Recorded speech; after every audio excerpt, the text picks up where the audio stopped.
Good day, everybody. This is Stefan Molyneux from Free Domain Radio. After the rant, as always, comes the facts. This is what is known on the ground at the moment about the recent London terror attack. The sources, of course, will all be below. Quick rewind to I think, important date. March 22nd, the year before the recent attacks. 2016, a coordinated series of terrorist attacks at the Brussels airport and a nearby metro station killed 32 people and left more than 100 injured. The Islamic State claimed responsibility for the attacks. On March 22nd, 2017, at approximately 2:40 p.m., a suspect driving a Hyundai i40 crossed Westminster Bridge in London, England, plowed into and through a crowd of pedestrians near the Houses of Parliament. The, quote, middle-aged and Asian, end quote, attacker then entered the grounds of Parliament where the suspect fatally stabbed an unarmed police officer before being shot multiple times by armed guards. Seems to be a little bit of a difference of a response between those with guns and those without guns. Everyone's saying today what a great guy he was. I'm sure he was a great guy. 15 years in the police force, ex-military, wasn't enough. You know, if he's a great guy, then he's surely worthy of protection. Then maybe you want to think about arming your police officers. But you see, that would signal a change in policy, and then people would say, gosh, I wonder what's changed that now we need to arm our police officers. And I think England is getting ready for that conversation, but I'm not sure it's quite ready yet. Anything we can do to move that conversation forward, I'm very, very keen on. The attacker was taken from the scene to the hospital, but was later pronounced dead. According to witness Jane Wilkinson, we were taking photos of Big Ben and we saw all the people running towards us. And then there was an Asian guy in about his 40s carrying a knife about 7 or 8 inches long. Witness David Turner said, there was a stampede of people running out. You saw the people and you thought, what the hell is going on? Witness Steve Vogt said, I saw a trainer. That's a shoe. I saw a trainer lying in the road, and when I looked more closely, I saw that there was a couple of bodies on the other side of the road. When I looked over the side, there was another body lying in the water with blood all around it. Journalist Kevin Schofield said, we heard a very loud bang outside the press gallery. We heard lots of shouting. There were men running around. Then I looked to my left, and someone rushed through the gates at Westminster and attacked a policeman. Another policeman came and rescued him, and the man who assaulted him got up and appeared to be carrying a knife. We heard lots of gunfire, 5 or 6 rounds. Witness Pat McCormack, I saw him stabbing the officer in the back of the head and the back of the neck. He was running away, but then he collapsed. Reports indicate that 4 people are dead, including police officer Keith Palmer, a female school teacher, 1 U.S. tourist, and the terrorist, while 29 were injured and 7 remain in critical condition. The female school teacher was actually coming to pick up her children from school. The U.S. tourist was a man who had come to London to celebrate his 25th wedding anniversary. No, 26th. Among those injured are 12 Britons, 3 French school children from Lycée Saint-Joseph in Concarneau who were visiting the country on an educational class trip. Guess they learned something about diversity. Tragically, I hope to God above that France will learn something about this in the upcoming elections. Let them not have died in vain.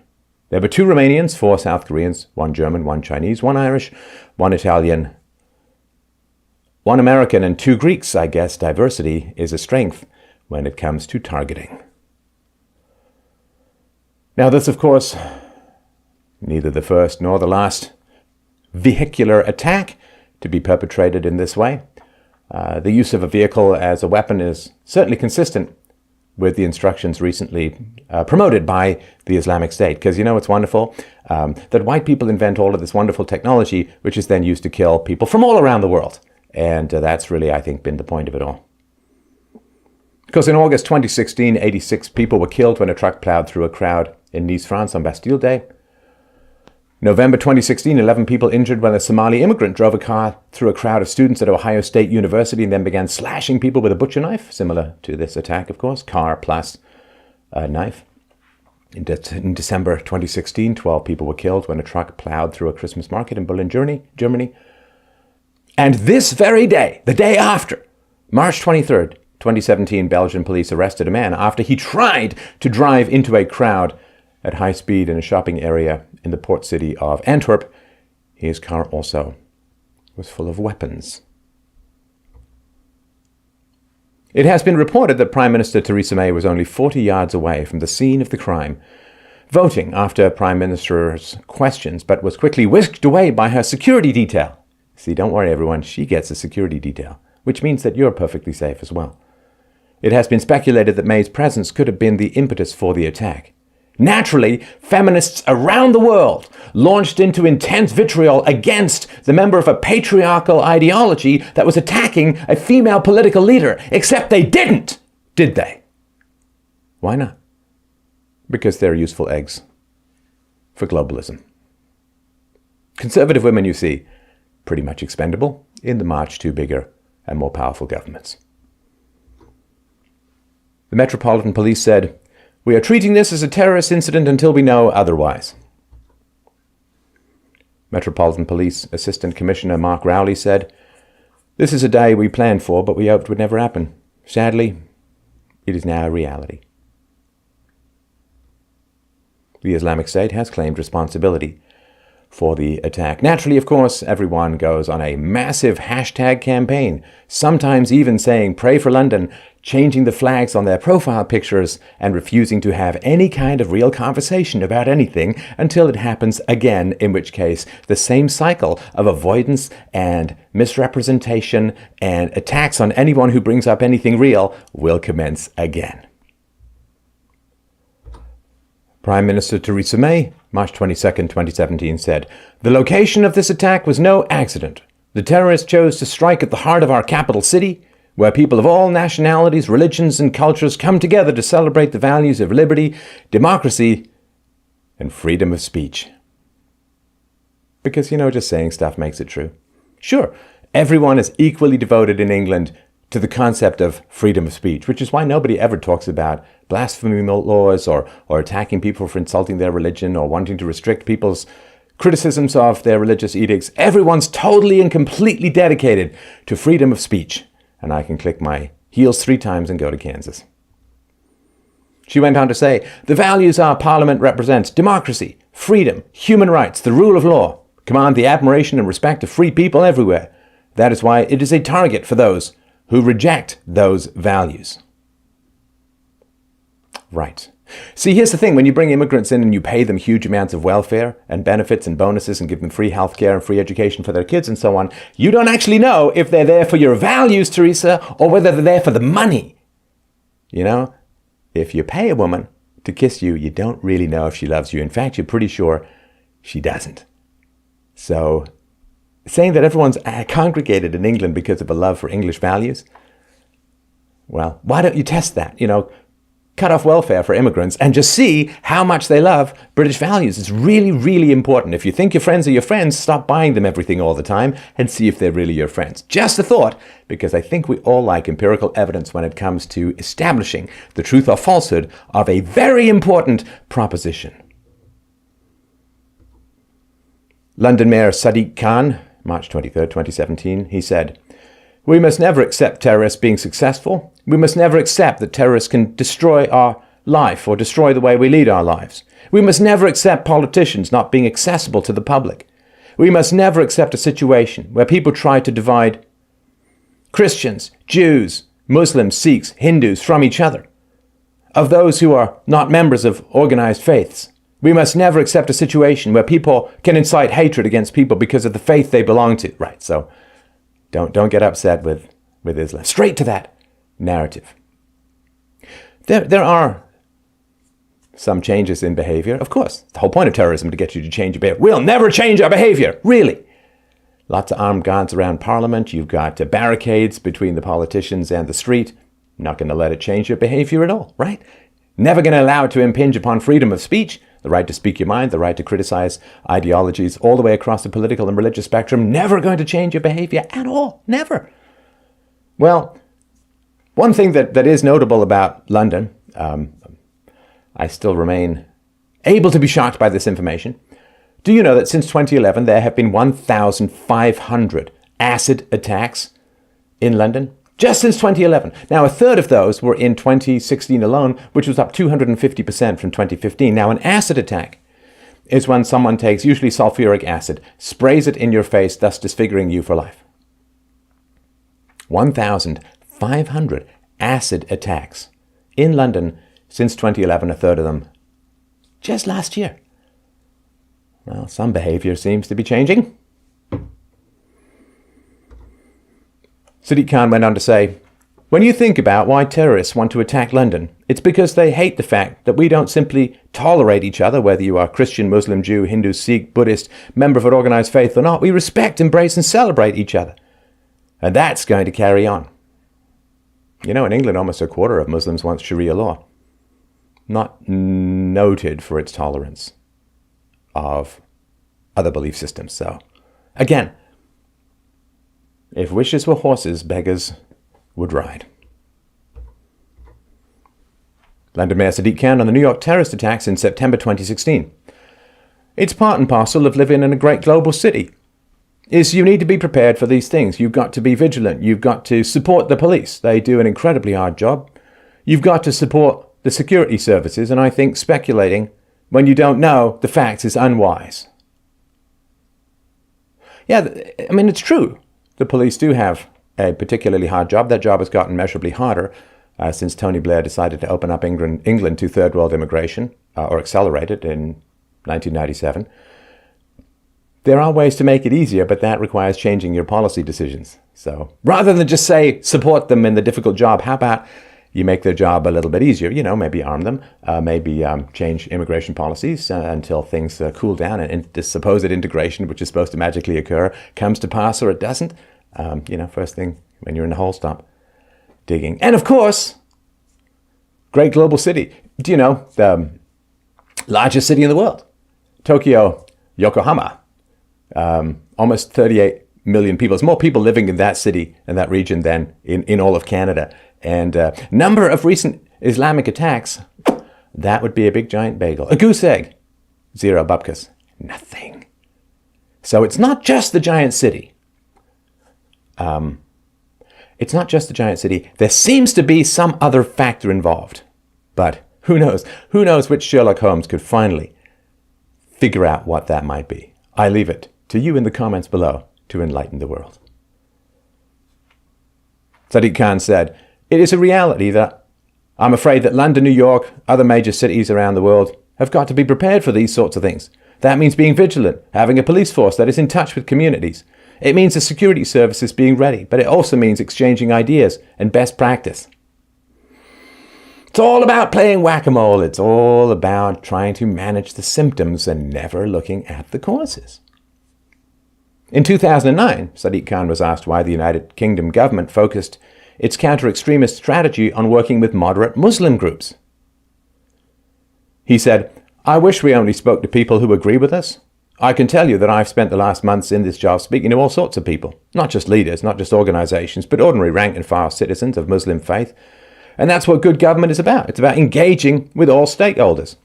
You can talk about articles in the newspapers about what an organization might get, but the point is you can't just pick and choose who you speak to. You can't just speak to Uncle Tom's. That is a very insulting phrase. If you call a black person in America an Uncle Tom, it's very, very insulting. Is he referring to moderate Muslims as Uncle Toms? I leave you to plumb the labyrinth and depths of that mind. Responding to the above resurfaced quotes, Donald Trump Jr. retweeted, "You have got to be kidding me." Ah, if only the world was. Labour leader... Just struck me as kind of funny that you've got a leftist party called Labour, which seems to be dedicated to getting as many people to not work as humanly possible. But anyway, Labour leader Jeremy Corbyn said March 23rd, 2017, "What happened yesterday was an appalling atrocity. Today we are united by our humanity, by our democratic values, and by that human impulse for solidarity to stand together in times of darkness and adversity. It behooves us all not to rush to judgment, but to wait for the police to establish the facts. We must stay united in our communities and not to allow fear or the voices of hatred to divide or cower us. It is by demonstrating our values of solidarity, community, humanity, and love that we will defeat the poison and division of hatred. Yeah, I wonder how much or how many people or injuries this supposed love will restore. Prime Minister Theresa May has reported that the terrorist was British-born, was known by security forces, had been previously investigated, quote, in relations to concerns about violent extremism, and that the working assumption is that he was, quote, inspired by Islamist ideology. Well, those are some very, very delicate syllables. Theresa May, March 23, 2017, said, his identity is known to the police and MI5, and when operational considerations allow, he will be publicly identified. What I can confirm is that the man was British-born and that, some years ago, he was once investigated by MI5 in relation to concerns about violent extremism. He was a peripheral figure. The case is historic. He was not part of the current intelligence picture. There was no prior intelligence of his intent or the plot. Now, there was some confusion about who this was. Channel 4 and The Independent had claimed to be able to identify the suspect and broadcast the name and occupation, but it was later revealed that the individual that they named was currently in jail and the reports were withdrawn. Now, the attacker here was known, but he was not among the 3,000 people in England on MI5's list of individuals who they regard as potentially capable of committing an act of domestic terrorism. So they have a net of 3,000 people they think are capable of committing an act of domestic terrorism. He wasn't one of them. So let's say each of these 3,000 people decide to do an attack every day. That's going to be years and years and years and years of constant attacks. And the fact that he was British-born? Second-generation immigrants from foreign cultures are often more radicalized than first-generation immigrants. It's called regression to the mean.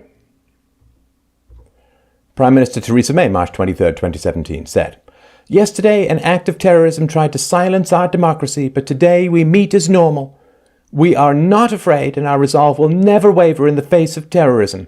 So, just to translate that, what that means is there won't be any changes in policy whatsoever because of this latest in an escalating series of terrorist attacks.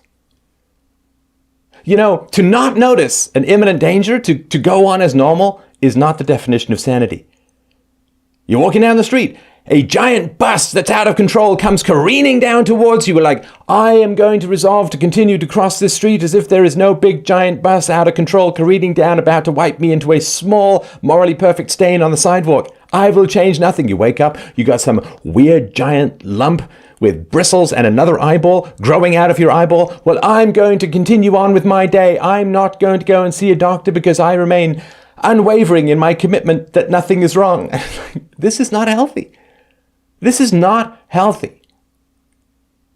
You can make other choices than ignoring the problem or exacerbating the problem or completely bowing down to the problem. You can actually try and solve the problem. Just a thought. You could do your jobs to protect the citizens that you extract their taxes from against their will for the supposed job of protecting them. There are other things that you can do. But this idea, we're going to go about as normal no matter what. Yeah, say that to Swedish women who are afraid to leave their houses. Say that to German women who are afraid to congregate in public places. It works, so they wouldn't do it. Don't pretend it's not. Solve the problem. She said, we meet here in the oldest of all parliaments because we know democracy and the values it entails will also prevail. A terrorist came to the place where people of nationalities and cultures celebrate what it means to be free. This was an attack on free people everywhere. Well, the guy who was stabbed in the head and the back of the neck wasn't free to carry a gun, now was he? She said, the greatest response lies not in the words of politicians, but in the everyday actions of ordinary people. For beyond these walls today, in scenes repeated in towns and cities across the country, millions of people are going about their days and getting on with their lives. The streets are as busy as ever, the office is full, the coffee shops and cafes bustling. As I speak, millions will be boarding planes and airplanes to travel to London and to see for themselves the greatest city on earth. No, this is not true. Your tourism industry is going to be damaged, just as Paris's was, just as Germany's is. I mean, people aren't stupid. You can tell them to ignore a basic reality and a dangerous existence in the world. You can tell them if you want. But people don't live in the flowery, self-congratulatory, delusional phrases of politicians. They live in the real world. She said, "It is in these actions, millions of acts of normality, that we find the best responses to terrorism, a response that denies our enemies their victory, that refuses to let them win, that shows we will never give in, a response driven by that same spirit that drove a husband and father to put himself between us and our attacker and to pay the ultimate price, a response that says to the men and women who propagate this hate and evil, 'You will not defeat us.' Mr. Speaker, let this be the message from this House and this nation today. Our values will prevail." Right.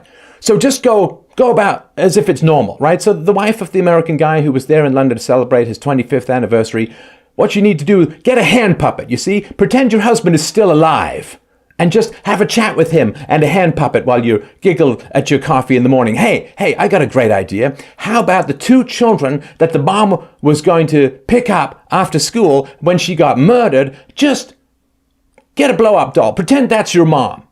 Just go on about your day like nothing happened. The wife of the policeman, just put his hat on a stick and pretend like nothing happened. Just go on about your day. They won't defeat us. Nothing should change. Madness.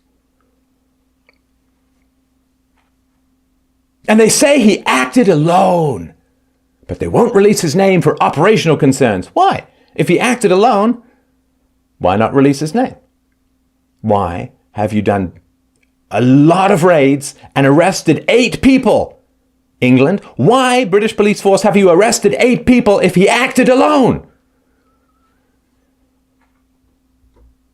Nigel Farage said, "We've made some terrible mistakes in this country." And it really started with the election of Tony Blair back in 1997, who said he wanted to build a multicultural Britain. His government even said they sent out search parties to find immigrants from all over the world to come into Britain. Do you know what? I don't think we vetted a single one of them. The problem with multiculturalism, he said, is that it leads to divided communities. It's quite different to multiracialism. That's fine. That can work very happily and extremely well. I'd like to know where, Nigel, but let's just go on. But we've finished up with very divided communities. I'm sorry to say that we have now a 5th column living inside these European countries. Surely an American audience seeing this horrendous thing happening in Westminster should start to say to itself that when Donald Trump tries to put in place vetting measures, he is doing it to protect your country. He said, frankly, all those people out protesting in Fifth Avenue in New York and elsewhere need to have a good, long, hard think about what they're doing. Frankly, if you open your door to uncontrolled immigration from Middle Eastern countries, you are inviting in terrorism. I do actually think that the moment has come for us to actually point the blame. What these politicians have done in the space of just 15 years may well affect the way we live in this country over the next 100 years. End quote. Actually, it's more than 100 years. Birth rates are a reality. Math is inexorable, and demographics are destiny.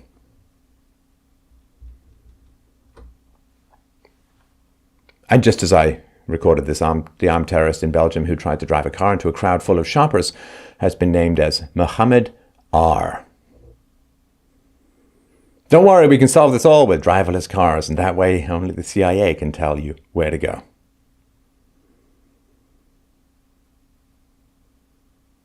I leave you with this thought from Turkish President Erdogan. who said very shortly before the attack on the British Parliament. And I think we should start listening. This is not in code. This doesn't require you to learn ancient Aramaic and arrange the innards of a goat in some particularly spectacular way. We should really start listening to people. Everyone tells you everything you need to know. All you have to do is prick up your ears. Turkish President Erdogan said, "If you continue to behave like this, not a single European, not a single Westerner will be able to take a step on the road safely anytime in the world."